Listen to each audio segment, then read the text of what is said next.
Shalom kekasih Tuhan, senang sekali pada malam hari ini di tanggal 18 Maret kita berjumpa di program acara Beautiful Life. Hari ini kita ada satu peristiwa yang benar-benar menggemparkan bangsa ini.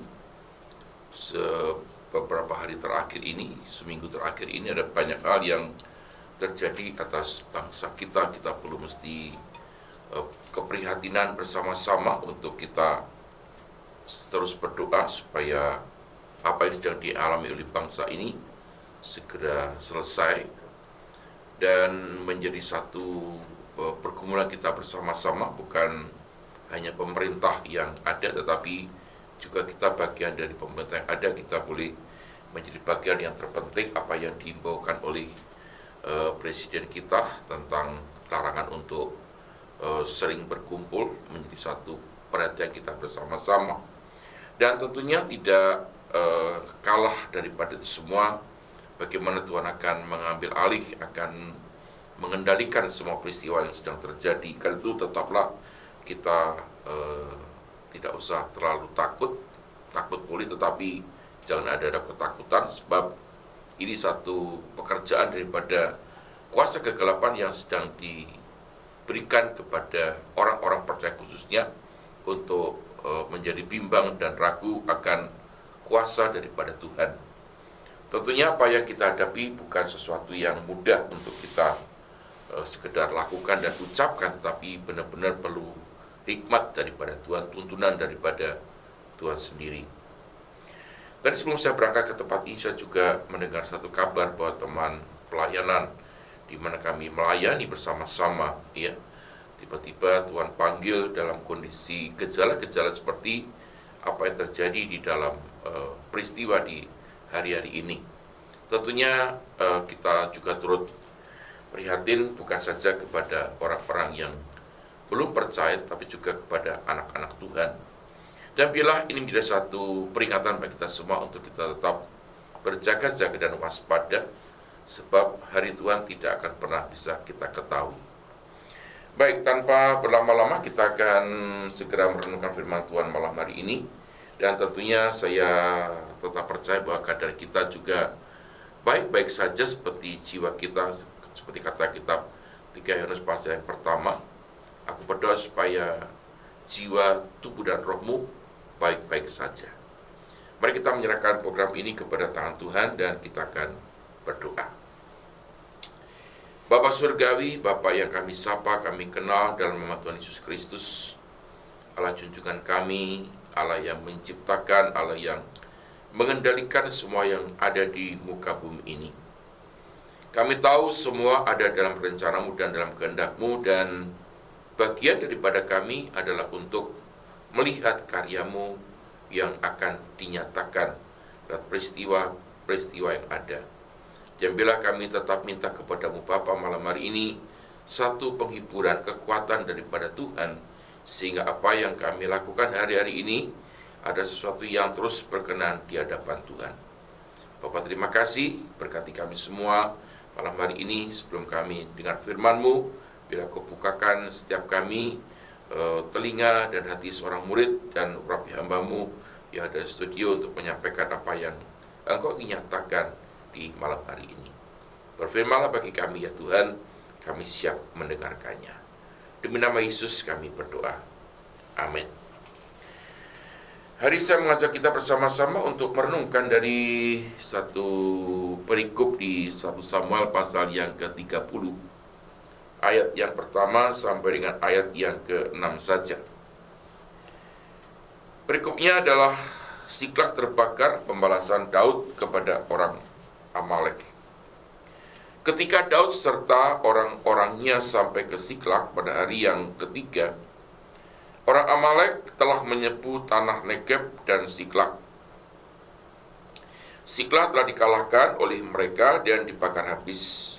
Perempuan-perempuan dan semua orang yang ada di sana, tua dan muda, telah ditawan mereka dengan tidak membunuh seorang pun. Mereka menggiring sekaliannya kemudian meneruskan perjalanannya. Ketika Daud dan orang-orangnya sampai ke kota itu, tampaklah kota itu terbakar habis. dan istri-istri serta anak-anak mereka dan laki-laki dan perempuan telah ditawan.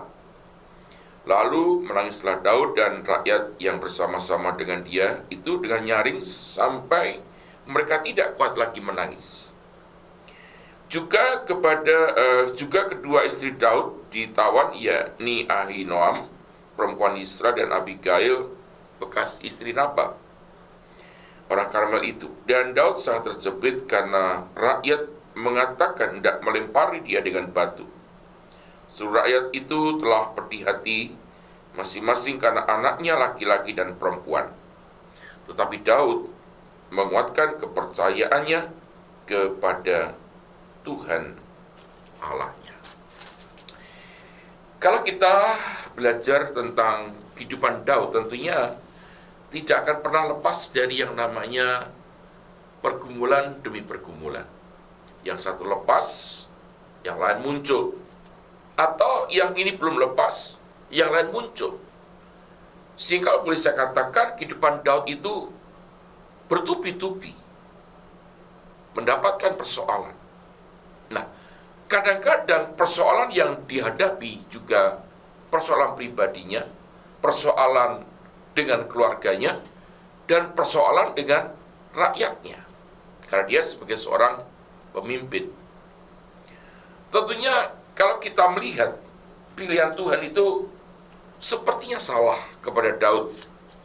Kenapa dikatakan selalu ada dalam pergumulan, dan tadi saya katakan persoalan dihadapi Daud itu bukan persoalan yang sepele atau ringan, tetapi persoalan yang cukup berat. Tetapi kita mau belajar di sini bahwa peristiwa-peristiwa dalam kehidupan yang kita alami itu tidak ada yang baru. Semua hanya pengulangan, dan pengulangan. Seperti dalam kitab Pengkhotbah dikatakan, di bawah matahari ini tidak ada sesuatu yang baru. Semua sifatnya adalah mengulang. Pada banyak contoh, kalau saudara mau belajar tentang kehidupan kita, ya, apakah benar dengan keadaan hari-hari ini LGBT, ya, apakah ada baru hari? Ternyata tidak. Waktu zamannya Sodom dan Gomora sudah terjadi demikian, ya. Bahkan kalau saudara lihat di dalam penyembahan pada waktu itu, ya, bahkan Alkitab memberikan larangan jangan bersetubuh dengan binatang, sebab hari-hari pun terjadi hal yang demikian. Bahkan kekerasan di dalam seksual hari ini mulai marak, itu bukan sesuatu yang baru. Sudah ada dan mengulang. Dan ada banyak peristiwa-peristiwa yang mengulang. Contoh mode, ya. Mode apa saja, mode rambut, mode baju, mode pakaian dan sebagainya. Hanya mengulang saja, cuman mungkin menambahkan aksesoris, tapi pada prinsipnya, basicnya sama. Nah, apa yang dialami oleh Daud adalah sesuatu yang sebenarnya terjadi juga kepada kita hari-hari ini. Mungkin kita berpikir begini, kalau aku ikut Tuhan, semua beres. Kalau aku ikut Tuhan, tidak perlu menghadapi penderitaan, sebab Yesus telah menderita bagiku. Tetapi saya mau katakan malam hari ini, bahwa ketika kita memutuskan untuk menjadi pengikut Kristus, satu anugerah bila kita boleh percaya. Tetapi kita tidak boleh berhenti di anugerah saja. Karena di dalam kitab Mazmur dikatakan, perjalanan kita itu makin lama makin kuat. Artinya bukan perjalanan yang mendatar, tetapi perjalanan yang semakin naik. Kata kitab Ulangan juga demikian. Aku menjadikan engkau kepala, berarti ada di puncak, ada di atas, bukan di bawah. Nah, di dalam perjalanan ini tentunya bukan sesuatu yang mudah untuk kita dapatkan. Kalau kita melihat dalam perjalanan para murid-murid Yesus dan orang-orang yang saya mau katakan dipermuliakan, kalau kita baca dalam kitab Ibrani, bagaimana ketika hal ini bisa tertuliskan di Alkitab, bukan sekedar kehidupan yang datar, tetapi kehidupan yang punya sesuatu yang bernilai. Artinya bagi dirinya ada nilai, apalagi bagi orang lain, terlebih bagi kemuliaan nama Tuhan. Makanya kita perlu tuntunan Tuhan, kita perlu hikmat Tuhan, kita perlu penyertaan Tuhan. Makanya dia berkata, akan ada satu pribadi yang bernama Yesus dan bayi itu dinamakan Immanuel. Artinya Tuhan yang menyertai.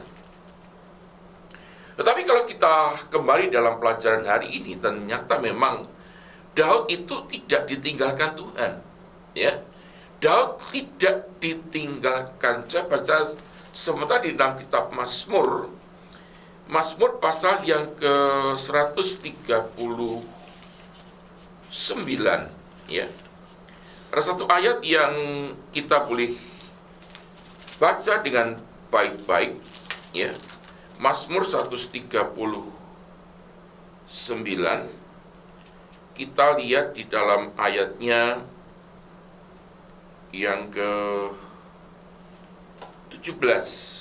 ya, atau 18, ya. Jika aku mau hitungnya, itu lebih banyak daripada pasir. Apabila aku berhenti, artinya kita tidak sanggup melanjutkan perjalanan iman kita. Tuhan masih saja bersama-sama dengan kita. Seulang kembali, apabila aku berhenti, masih saja aku bersama-sama dengan engkau. Satu kepercayaan yang luar biasa, ya. Saya tadi katakan bahwa perjalanan kekristenan kita itu bukan datar apalagi turun, tetapi semakin hari semakin naik, ya. Bahkan kalau kita mendengar lagu lama, ya, ke gunung yang tinggi, karena di sanalah Tuhan ada di gunung yang tinggi. Bahkan kalau kita melihat dalam pelajaran daripada kehidupan Musa, ya, bagaimana Tuhan berbicara kepada Musa di tempat yang tinggi, in the highest place. Berarti untuk ke sana diperlukan sebuah perjuangan. Nah, kembali dalam firman yang kita akan renungkan hari ini. Ternyata kehidupan orang percaya, sekalipun orang ini dekat dengan Tuhan, melekat erat dengan Tuhan, tetapi masih ada persoalan, pergumulan yang harus dihadapi. Kasih garis bawah, bukan berarti ketika kita ikut Yesus menjadi orang percaya, semua itu serba mudah, serba instan, ya. Satu perkataan yang saya tidak pernah lupa dari istri saya sendiri, waktu kami memutuskan untuk sepenuh waktu dalam melayani. Panggilan kuat begitu dahsyat waktu saya tahun 92-93. Lalu saya menghadap kepada para pemimpin rohani saya bilang begini dengan beliau, Pak, kok saya disuruh Tuhan untuk menjadi seorang hamba Tuhan sepenuh waktu? Lalu pemimpin ini bilang begini, sudahlah, kamu kerja dulu, nanti kalau memang Tuhan panggil, kamu akan menjadi hambanya.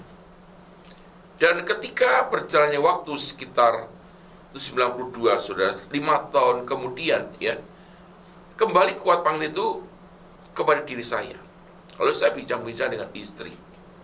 Dia bilang begini, Pak, kalau kamu bekerja di perusahaan, kalau kamu punya penghasilan, kamu mau bantu orang, kan semua enak. Tapi kalau kamu jadi hamba Tuhan, mesti doa dulu, mesti begini dulu, baru mendapatkan. Dan saya melihat dalam perjalanan, memang bukan sesuatu yang mudah.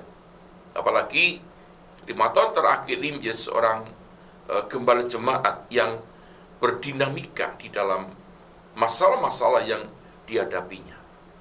Tentunya sekali lagi bahwa perjalanan iman itu harus benar-benar nyata. Nah, coba kita akan melihat di sini. Ada hal yang menarik ketika Daud benar-benar dalam kondisi terjepit. Ya, nanti saudara bisa baca lengkapnya dan perjalanan kehidupan Daud. Tetapi yang saya mau saja bahwa ternyata kehidupan Daud ini tidak pernah lepas dari yang namanya pergumulan demi pergumulan. Coba kalau kita lihat tadi dalam ayat yang keempat, lalu menangislah Daud dan rakyat yang bersama-sama dengan dia dengan nyaring. Saya tidak bisa membayangkan nangis yang nyaring itu kayak apa. Ya. Bahkan dikatakan begini, sampai ketika dikatakan nyaring, sampai tidak lagi kuat menangis. Berarti begitu beban yang berat, begitu penderitaan yang dialami begitu berat. Tetapi kembali dalam kitab Mazmur 1:9 tadi, sekalipun kita lemah, sekalipun kita tidak berdaya, bahkan sekalipun kita akan berpaling, Tuhan itu tidak pernah meninggalkan kita. Itu patutlah kalau kita melihat bahwa Daud ini secara iman percaya, ya, bisa kita teladani, ya. Jika itu tadi saya lengkapi sebentar, dalam perjalanan kita menuju kepada puncak atau yang Tuhan inginkan, tentunya bukan jalan datar tapi jalan yang terjal, ya. Di sana perlu yang namanya kerjasama antar tangan Tuhan dengan keinginan kita. Harus ada kerjasama. Kalau tidak, ya sepertinya kita tuh diseret dengan Tuhan. Tapi kalau kita sadari jalan yang terjal yang kita naiki tadi, kita akan benar-benar merasakan bagaimana tangan Tuhan menuntun. Ya, tadi siang saya ketemu dengan sahabat lama saya yang lama tidak bertemu, cuman by phone. Yang saya kagum dengan dia, ya, dia pernah istilahnya di ketentaraan, dia diskors selama 1 tahun. Mending kalau dia ngantor, tidak, kamu di rumah saja. Tetapi selama 1 tahun yang saya kenal dia, ya, selalu dia berkata begini, puji Tuhan Pak, semua jadi baik. Puji Tuhan Pak, semua Tuhan tolong.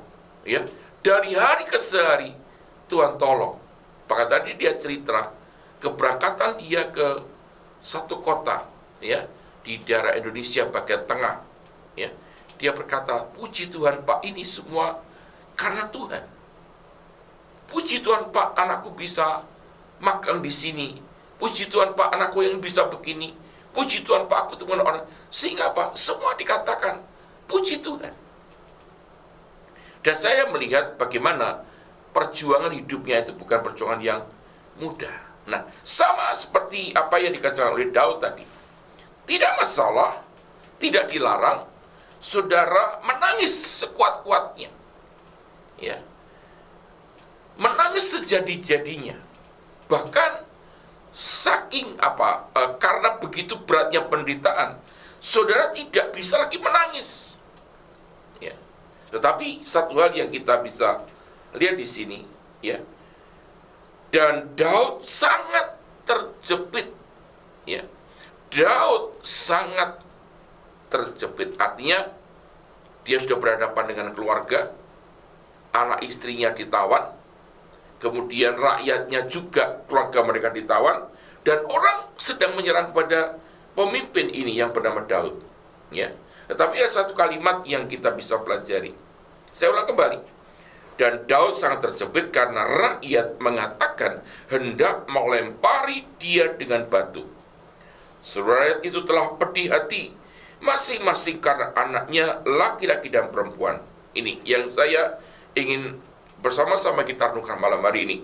Tetapi Daud menguatkan kepercayaannya kepada Tuhan. Lalu Daud memperkuat atau menguatkan kepercayaannya kepada Tuhan. Kalau saya boleh katakan, rakyat tetap mau menyerang dia, masalah tetap ada, istri, anak dan mereka masih dalam kondisi tertawan, ya. Tapi rasanya dia tidak memperhatikan itu. Dia lebih memilih, ternyata ada satu jawaban dari atas, yaitu Tuhan. Makanya di dalam terjemahan bahasa yang lain dikatakan David encourage himself in the Lord. Dia menguatkan, ya, membangun imannya, meneguhkan imannya, ya, memperkuat, menjadikan kuat, become strong, be courageous, ya, grow firm, ya, dan benar-benar menjadi sesuatu yang pokoknya ini aku pegang. Sementara masalah boleh ada, tetapi aku akan memperkuat imanku kepada Tuhan. Satu sikap yang luar biasa yang kita teladani. Sementara kita hari-hari juga melihat sesuatu yang kita tidak akan pernah pasti, ya, kapan ini akan berakhir, dan kita berdoa supaya COVID-19 ini cepat berlalu dari bumi pertiwi yang kita kasih Indonesia, ya. Tetapi kita tidak pernah tahu kapan akan berakhir. Bahkan di dalam satu teori kemarin dari satu dosen atau satu yang memang benar-benar mempelajari secara statistik, secara matematika, ternyata masih ada kemungkinan sampai di bulan April. Berarti sampai bulan depan. Nah, kita tidak pernah tahu, ya. We never know. Kita tidak pernah tahu. Tetapi mari saya mengajak malam hari ini setiap pendengar setia Radio Prestasi dan Bible TV, seperti apa yang terjadi dalam kehidupan Daud. Ini bisa kita bayangkan. Hari ini, saudara, ada orang teriak-teriak. Ada orang yang juga mungkin dengan keadaan, mungkin sudah berkata, itu bukan keluargaku, itu bukan apa, aku tidak kenal beliau yang meninggal. Bahkan kita berani-berani posting, saudara. Ya, tadi saya melihat ada satu impresi yang kuat dari seorang profesor doktor yang ada di garis depan daripada rumah sakit. Tolong kami, doakan kami, beri kami kekuatan. Ya, kita yang ada di belakang ini bisa berbuat apa? Karena mereka ada di depan. Ada dokter yang terpapar, ada perawat yang terpapar, dan sebagainya. Ya, makanya kita hari-hari ini benar-benar minta kepada Tuhan, menguatkan kepercayaan kita kepada Tuhan. Bangun iman saudara, ya. Jangan lemah, ya. Kita akan dukung, kita akan topang pemerintah kita. Kita akan topang rumah sakit di dalam doa, ya, supaya semua bisa tertangani dengan baik. Kalau kita lihat di beberapa negara, ya, sudah pasti sudah tahu bagaimana perjuangan mereka, ya, seperti ketika menyerang Korea, ya, satu bintang film yang terkenal, dia mendonasikan dananya supaya semua bisa selesai dengan baik, ya. Bahkan kita kenal para pesepak bola yang ada di Italia, mereka juga donasikan supaya semua bisa berlalu dengan baik. Karena saudara, mari hari-hari ini sebagai orang percaya, bagian kita adalah kuatkan imanmu kepada Tuhan, jangan lemah, ya. Nanti kau akan diberikan Tuhan satu pencerahan. Nanti selanjutkan dalam cerita atau kisah daripada saudara akan melihat bahwa ternyata ada kemenangan-kemenangan yang Daud dapatkan. Kunci ada satu, Daud menguatkan kepercayaannya. Daud menguatkan imannya. Hari-hari ini kita perlu kekuatan iman, ya. Kita perlu kekuatan, bukan kita berarti mau menantang, tidak. Bukan mau mencari masalah, juga tidak. Tapi juga jangan takut. Bebas saja, ya. Jangan ada rasa gentar dan takut. Kita berkata, Tuhan, kalau memang aku harus ke sini, aku pergi. Tapi aku percaya Engkau menyertai dan Engkau melindungi. Daud menguatkan kepercayaannya kepada Tuhan. Artinya dia membangun imannya, dia membangun pribadinya. Justru saudara, kita lihat dalam peristiwa ini, ya, kalau badai ini berlalu, peristiwa ini berlalu, saya percaya, ya, Indonesia akan mengalami satu kejayaan. Indonesia akan mengalami satu hal yang luar biasa daripada Tuhan. Akan banyak orang-orang yang dituai oleh Kristus. Maka saudara, gereja Tuhan, anak Tuhan, jangan takut ya. Jangan takut, sekolah libur, kantor libur dan sebagainya saudara. Ayo kita di rumah banyak membuat mesbah ya, kesempatan yang baik ya.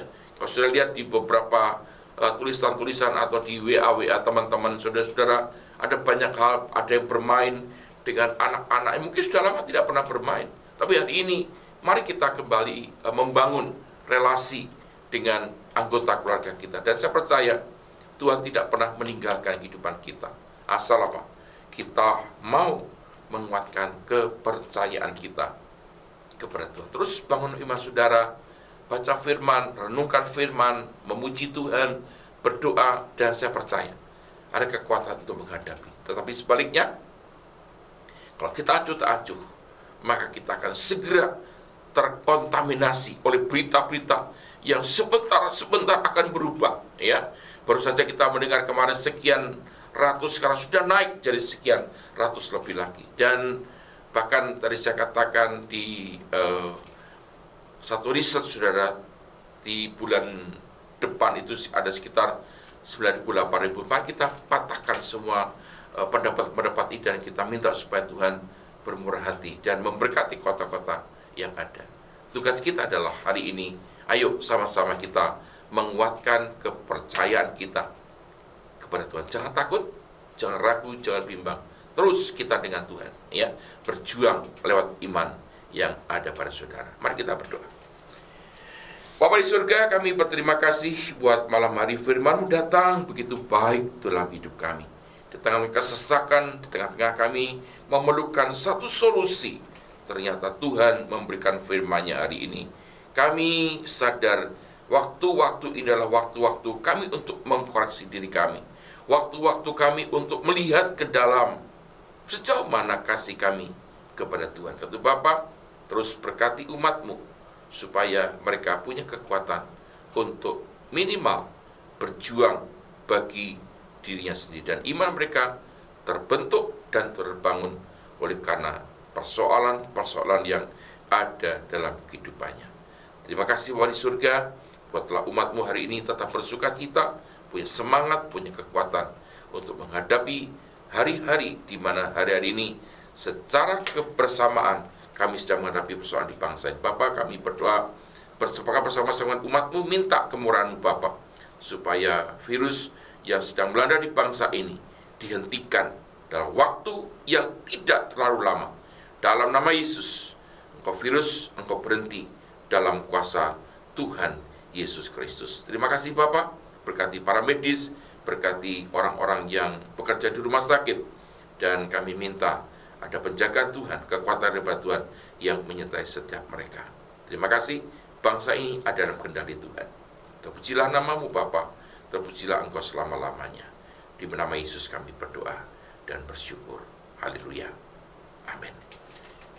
Bila firman hari ini memberikan kita motivasi, tetap sehat, tetap semangat, dan kita akan menemukan kemenangan di dalam nama Tuhan Yesus Kristus. Selamat malam, keberkati, dan sampai jumpa di minggu yang akan datang.